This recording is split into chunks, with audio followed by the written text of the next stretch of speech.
جن کا نام شیما یا شیما بتایا جاتا ہے. وہ رشتے میں حضور علیہ السلام کی رضائی بہن لگتی ہے. قبیلہ بنو سعد کے رواج کے مطابق شام کو جب مائیں کھانا پکانے لگتی تو بہنیں اپنے بھائی گود میں اٹھا کر باہر کھلے میدان میں لے آتی. ہر بہن کی گود میں اس کا بھائی ہوتا اور وہ اپنے بھائی کے حسن کے قصیدے پڑھ رہی ہوتی. اگر کسی کے بھائی کا رنگ کالا ہوتا تو وہ کہتی جناب رنگ کالا ہے تو کیا ہوا، میرے بھائی کے نقوش دیکھیے کتنے خوبصورت ہیں، اس کی اٹھی ہوئی ناک، اس کی جھیل جیسی آنکھیں دیکھیں کتنی پیاری لگتی ہیں. تو وہ نقوش کو معیار حسن قرار دیتی. اور اگر کسی کے بھائی کا رنگ گورا چٹا ہوتا تو وہ کہتی جناب رنگ نہیں تو کچھ نہیں، حسن تو ہوتے سر رنگت میں ہے، میرے بھائی کا رنگ دیکھو کتنا گورا چٹا ہے. تو یہ بحث مباحثہ چل رہا ہوتا اور کوئی بہن بھی ہار ماننے کو تیار نہ ہوتی. اتنے میں ایک سمت سے حضرت شیما اپنا ویر محمد اٹھا کے لے آئی اور کہتی ذرا میرے ویر کا مقابلہ بھی تو کرو نا. وہ کہتی نہیں نہیں شیما تیرے ویر کا مقابلہ تو نہیں نا، تیرا تو ساروں کا ہی سردار بنتا ہے. اردو میں آتا حضرت شیما کا سر فخر سے بلند ہو جاتا اور وہ حضور علیہ السلام کو سینے سے چمٹا لیتی اور دعا دیتی ربنا اب کھلانا محمد، انشاءاللہ میرے ویر محمد کو نظر نہ لگے. آج میں دیکھ رہی بچوں کا سردار ہے، کل اپنی آنکھوں سے دیکھوں جوانوں کا بھی سردار بنے. زندگی کے لیل و نہار گزرتے گئے، حضرت شیما کی شادی ہوگی.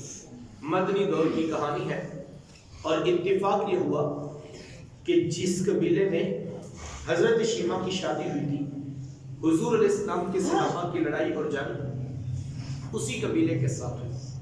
ان کے کچھ بندے قتل کر دیے اور کچھ کو قیدی بنا کر صحابہ اپنے ساتھ لے آئے.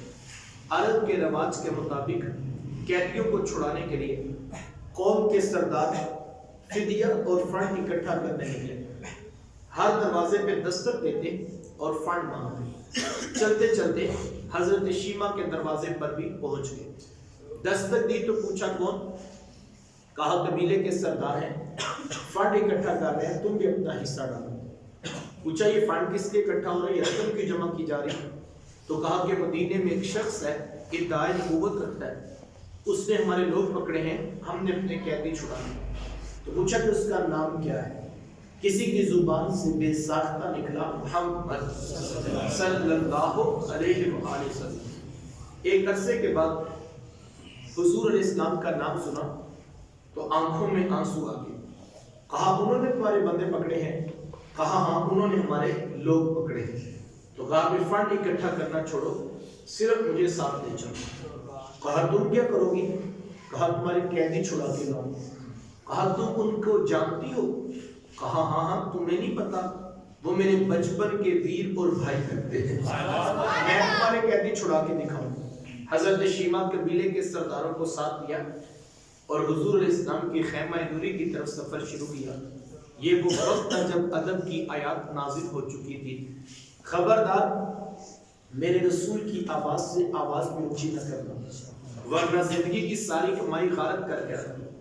صحابہ ننگی تلواروں سے در حبیب پہ پہرا دے رہے تھے. حضرت شیما اس خیال سے کہ میں تو اپنے بھائی کو ملنے جا رہی ہوں، جب آگے بڑھنا چاہا تو پہرے داروں نے تلواریں سونپ دی.